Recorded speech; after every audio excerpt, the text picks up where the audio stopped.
చూడండి, కొన్ని కొన్ని పళ్ళు ఉంటాయి, పైకి చాలా బాగుంటాయి. మీరు ఇలా విప్పి చూశారనుకోండి, లోపల ఎర్రగా ఇంతంత పురుగులు పట్టి ఉంటాయి.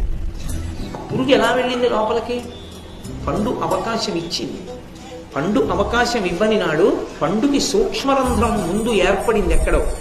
ఆ సూక్ష్మరంధ్రంలోంచి పురుగు లోపలికి వెళ్ళింది. లోపలికెళ్ళి ఆ పండులో ఉన్న గుజ్జు తినే అంత పెద్దదైంది ఆ పురుగు. పైన మళ్ళీ బెజ్జం మూసుకుపోయింది, కానీ లోపలి పురుగు బతకడానికి అవకాశం ఇస్తున్నది మాత్రం పండే. లేని నాడు ఆ పురుగు లోపల ఉండలేదు. మీరు అవకాశం ఇవ్వని నాడు మీ పక్కన దుర్మార్గులు కూర్చోలేదు. ఒకవేళ ఏదో కారణం చేత వాడు వచ్చి పక్కన కూర్చున్నా మీకు సంగం కుదరదు. మీరు వాడిని అంటి ఉండడు. వాడి బుద్ధి తెలియగానే మీరు దూరం అయిపోతారు. విడిచిపెట్టేయాలంతే, దగ్గరికి చేర్చకూడదు. ఇంకా ప్రమాదం. ఎందుకంటే మీ బుద్ధిని, మీ ప్రశాంతతని పాడు చేసేస్తారు వాళ్ళు. ఒక్క మాట చాలు పట్టుకోవడానికి. ఒకసారి మీరు పట్టుకున్న తర్వాత ఏ కారణానికి ఇక దగ్గరికి తీయకూడదు, విడిచిపెట్టేసారు.